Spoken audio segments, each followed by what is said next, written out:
this is where it starts. Someone gets up at a TED talk and says, behold, we don't have to do it like this. I've got a better idea. There's another way. There's another technology. There's a new way of seeing the world. And then you guys go, wow, that's fantastic. We'll go out and create change. And you can't wait to go to your workplace or go back to the people that you live with and say, rejoice, my people. There is a better way. It doesn't have to be this way. And you're expecting the whole world to go, fantastic, it's going to change. And this is what you hit. You go, come on, we could do this. We could totally do this. And they go, no. You know what? Because we've done it before, or now's not a good time, or we haven't got the money, or it's been done, it's never been done. That's not the way we do things around here. It's not part of the charter. It's traditional, it's complicated, it's political. Do you recognise any of these? And of course, they're all different ways of saying this. They're all just different ways of saying it's not going to happen. So what I've been doing, I work in the innovation space. I'm interested in this wall, and how do we get past this wall? How do we take our passion and our ideas and actually make them happen? So I've been trying to figure out what this wall is made of and how do we get past it. Or if we can't get past it, go under it, go around it, or just smash through it. The first thing you need to know, these aren't real reasons. These aren't real reasons. And the reason that becomes pretty clear because they're so easy to refute. If they say, for example, it's always been like this, what does that mean?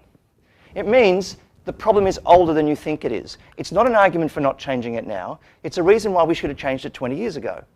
And when they say it's the same everywhere, what they're really saying is the problem is broader and wider than you think. That's not an argument for not fixing it here. It's an argument for fixing it everywhere. When they say, for example, it's not in the budget, it means we've spent the money in the wrong places. Right? And when they say it's not in the charter, what they're saying is the people who are supposed to provide the vision weren't thinking as big as you. And when they say it's political, what they're saying is, I've learned to keep my ideas to myself. And when they say it's just traditional, what they're saying is, actually, I don't know why we do this, but it's always been that way. Okay. And the thing is, they are so easy to refute. Yeah? So when they say things, for example, like, it's too complicated, you say, I can make it simpler for you. And when they say, do you know what, it just sounds like it's too simple, you say, that's okay, I'll make it more complicated. And my favourite one, a friend of mine got this one the other day. This isn't what we pay you to do. And his answer was, that's okay, this one's a freebie. So, if these aren't the real reasons, then what are? What are the real reasons? No. Now, no one will tell you what the real reasons are, but I've been collecting them. I'm going to show you the 7 most, the classic reasons why people resist change and what to do about them. I'm too full of emotion and fear to think about what you're talking about. This is a big one, yeah? This has all come as a huge shock. That just means thanks for the heads up. No one told me about it, and now I'm just dealing with, horror. I'm scared of the transition, not the idea. Very often we think they don't like the idea. What they're really worried about is the journey to the idea. I don't know how big a deal this change really is. I don't see how I fit into any of this. I feel like I have no say in what happens. This is really what people are saying. And the one that cracks me up, the big one, is this one. I'm fed up with phony change. I want the real thing. Very often when people are saying, no, it won't work, they're not saying they don't want change. They're saying, I want change that's real. I want something I can believe in. So let me take you through these one at a time. I was doing with a group of people who were supposed to be planning the future of their organisation, and 20 minutes before I turned up, they all got fired, right? And the organisers said, maybe we don't want to do the workshop now, because it was going to be about the future. And I said, no, actually, this is more the reason why we have to have the workshop now, because we just have a different context. What will the future be for these people? And every time there's something happens, every time there's a change, there's 3 basic ways you can go about it. You can say, I want to see the positives, I want to see what's interesting about it, or I just want to focus on the negatives. Now, these people who've just been fired, what do you think? The negatives.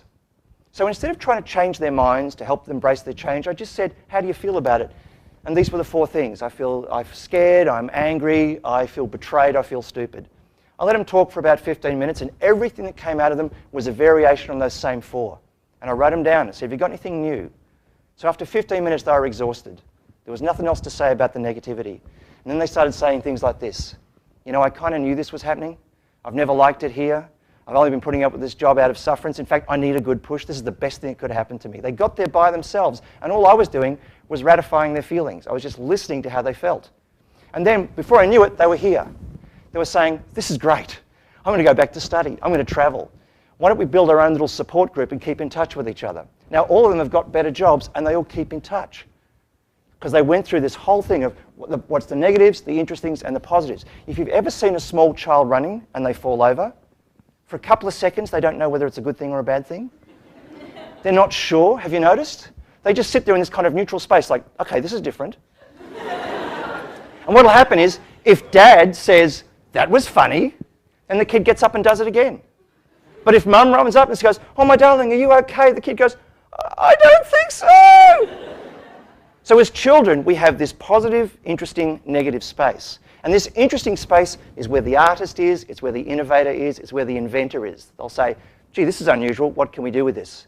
But as we get older, we compress that space and we see everything in terms of this dichotomy between good and bad. This is good, this is bad.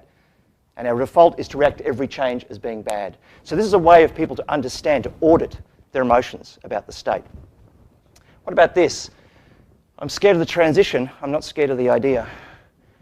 See, I used to think it was about saying, this is what we're doing at the moment, it's no good. This is where we should be going, it's way better. But what I've realized is the way we do things now have got a couple of good things going for them.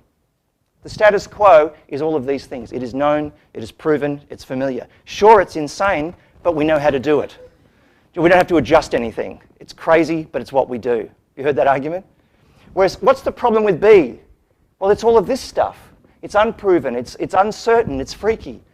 Someone told me once, everyone's afraid of something. It's very true. We've all got something we're afraid of. And it could be failure, or ridicule, or clowns. I mean, I don't care what it is.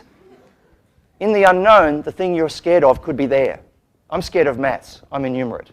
So any change where I have to do some numbers, I get very concerned about. So if the unknown contains maths, I'm nervous. So how do we solve that problem? Well, it's pretty easy. Between where we are and where we're going to get to is all of this stuff. And this is foreseeable, predictable stuff. We know about this. Yeah? I'm someone who, I don't like flying very much. I like coming to Perth, but I don't like getting to Perth. Yeah? So what happens if I have a really turbulent flight? If the captain says it's going to be bumpy, get over it, I'm fine. If he says nothing, I'm imagining at the front of the plane, the cockpit's on fire and he's madly trying to control us from going out because I'm not being told. Okay, so this is the trick. It's giving people the heads up. It'll be bumpy, it'll be weird. Just fasten your seatbelts, this will be the ride. I don't know how big a deal this change really is. I love this one. We think about this idea of 4 doors. The first door are the things that we used to be able to do and can still do. I get people to write a list. What are things that we could do before the change that we could still do? So I know one organisation that said to its staff, you're going to be working from home in whatever hours you like. Everybody freaked out. And we said, okay, what are the things that won't change? Will we still have email? Will we still make phone calls? Will we still be in the same business? Yes. A long list of things that weren't going to change. Oh, everyone calms down. Door number 2 are the things that we couldn't do before and we still can't do. Make a list. Well, we can't put poison in our product, and I suppose we can't cheat or lie or steal or that kind of thing. That's also a long list. Door number 3 are the things that we could do before and we can't do now. In this case, it was get stuck in peak hour traffic and have long meetings that go nowhere. Gosh, could you sacrifice those? You can for door number 4. That's a door that's only recently opened. And these are the things we couldn't do before, but we can do now. It means I can make my job suit my lifestyle. I can get away from this work-life balance thing and start thinking work-life harmony. You see some sense in this? And so what we're really asking you to do is to say, guess what? This is what we currently do. This is all the stuff that won't change. This is the stuff we're asking you to let go of. This is the stuff you get to do in exchange. And suddenly, everybody calms down. They can see that change has got edges to it. Okay. I don't see how I fit in any of this. People feel like they're not being consulted. The key to this is the difference between authorship and ownership. What we do is we say to people, here is the change, own the change. Gosh, why aren't people having ownership of the change? You've seen this happen. I'm going to say, here's why we've got to change, here's what has to change, here's how it's got to change, and you report to me, and by the way, I want you to own it. It doesn't work. What works is authorship. If you say, here's why we have to change, here are some things that have to change, but you tell me how. You tell me how you're going to make it work. You give them authorship. You empower them to design the change for themselves. And suddenly they're not responding to change, they're taking control of change. Here's one of my favorite techniques for this, what we call the renovator's delight. You think about it, if you ever renovated a house, what did you keep, what did you chuck, what did you change, what do you add? They're the only 4 questions. And we talk to organizations and say, take this tool, what would you do? What would you keep? They say we would keep our values, we'd keep our passion, we'd keep our enthusiasm, we'd keep our best people. What would you chuck? We'd chuck our negativity, right? We'd chuck our systems. We'd get rid of the bureaucracy and the red tape. What would you change? We'd change our culture. We'd change our attitude. We'd change our thinking. What do you want to add? We want to add empowerment and innovation and creativity and fun. Guess what? They've just designed all the things that we thought we'd have to convince them to do. Now it's their idea. Can you see the power in this? They've been given authorship. They're given the power around to make the change. Okay, yeah, but people hate change, don't they? Well, if this is true, we've got to tell the fashion industry right away. Because they are based entirely on the idea that people want to change their look. And we better talk to the tourism industry as well, because apparently people don't want to go to other places. Yeah, I mean, and all those people in gyms and those people who are trying to lose weight and people having cosmetic surgery or getting their hair done, we've got to tell them how much they hate change. And people who have elections and people who have affairs, we've got to tell them too. No, apparently you hate change. It's not true. Guess what? Bored people want change, frustrated people want change, passionate people want change, irritable people, cynical people. Actually, the number of people who want change is much greater than we imagine. It's not true that we hate it. In fact, this is closer to the truth. When I take a brief on working with a group, I'll be told our people don't want change. And I listen very carefully to what people say. And what's interesting is as the conversation evolves, it's not that they don't want change. The truth is down in here somewhere. The truth is they want real change. They're sick of believing something that isn't real. They want something genuine. So let's look at that. The thing is, we've all dealt with this before. We know what it is. We know how the lack of change can get packaged up as something new, and we're savvy to it. Someone comes in and says, behold my people, we're going to do it differently, we're going to change everything else. You go, yeah, this is just new look VAM. You know, it's just a repackaging. So how do we know the difference? And is it likely that we now suspect all change as being fake? We think, you know what, you tricked me once in 1972, I'm not believing you again. I've heard all this before, because that's the problem. See, real change sounds very much like fake change. It's hard to pick the difference. So here's the thing. I do work in, well, probably every sector, commercial, non-commercial, government, I mean, any group you can think of, not-for-profit. I ask people, how do they spend their time? Where does their career go? How do they estimate their use of time? This is the first map that I get, which is there's a very large amount of our time is spent just staying out of trouble.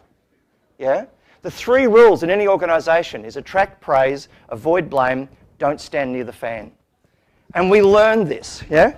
And when you think about how is the rest of the time broken up, well, there's an awful lot of turf squabbling going on. Who's in charge, who's the boss, who's got the biggest desk, and then let's allow some time for, just office intrigues. So what ends up happening is this tiny little sliver for actual achievement. And you know what? I've been running this as an unofficial straw poll now for 15 years, and everyone says it's basically what it looks like. So when I say, here is a change, you can go, yeah, you know what? This is more of the same. Guess what? I think people are hungry for that little green wedge there. I think people are hungry for actual achievement. I don't believe that we want to dedicate our lives to nothing. I don't believe that we're here so that we could achieve 0. I think we're here so it amounts to something somehow. So let's look at that. Your clock's gone crazy, but that's okay. Is the change real or fake? That's an important question. Is this a genuine opportunity or is it phony? I think that's an important question. By the way, fake change, no good. Real change, good, just in case you weren't sure. Is the change cultural or structural? This is a huge question, right? Structural change is we change the reporting, we change the org chart, we change the name of the organisation, and everything keeps going the same way. Until you change the way we think, unless you change the actual culture, you have 0 change. Does that make sense? And then finally, is the change offered or foisted? Am I invited to the change? Am I invited to the change, or am I forced to make change? And guess what? Real change, which is cultural and offered, works. Fake change, which is structural and foisted, doesn't work and shouldn't work. So let me show you how to break that up. If I'm talking to you now, you've got 2 choices. Really, your minds could be open or closed. That's your choice. I can't affect that as well. You could say, you know what, I'm not buying a thing this guy says. That's your right. Or you could go, yep, I'm totally into it. That's also your choice. Yeah? This is the choice that any group that you talk to will make. I have choices as well. I could be talking about something genuine or something phony. That's my choice. So what are the outcomes of the choices that you can make and the choices that I can make? Let's look at them. Let's imagine that you've got your mind open and what I have for you is nothing. This is just phony, phony change. You know what that means for you? Big disappointment.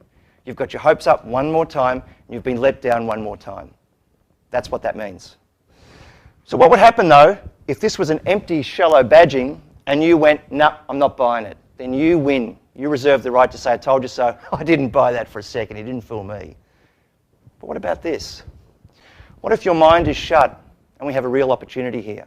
If we're talking about something genuine, guess what? You lose the opportunity. You lose the possibility. But what if your mind is open and what I'm telling you is real? Then here's where we are. We have an opportunity to make a real difference. So when I work with very cynical closed groups, I present them with this choice. I'll say, here's your choice. You have the choice to close your mind, to lose a rare opportunity to make change for the right to say, I told you so. Or you could give this a fair chance and open your mind and risk disappointment for the chance of making a difference. When you lay it out like that, the choice is actually pretty straightforward. This is my belief about people. What are we here for? What do we want? If you're a young person, the conversation is about destiny. If you're an old person, the conversation is about legacy. But it's still the same. What was I here for? What did I do? What did it amount to? I ask people, how do they want to be remembered? What is it for them? Here lies me. I protected the status quo. Do you think that that turns anybody on? Do you think anybody wants that to be their life's achievement? What about this one? I met all my KPIs. I satisfied all departmental and OH&S standards. Do you think that this excites anyone? Do you think anyone will give their life to this? Or this one? Is this a life? Is this a death? I don't think anybody wants this. I don't think anybody wants this. My belief that a fundamental human need is to contribute, is to make a difference, is that you were here for a certain time and you made something of it. Tolkien said, all we have to decide is what to do with the time we have. I put it in much simpler terms. For me, you can keep things the same or you can make a difference, but you cannot do both. That is the choice you've got to make. I've made mine, you choose yours. Thank you very much.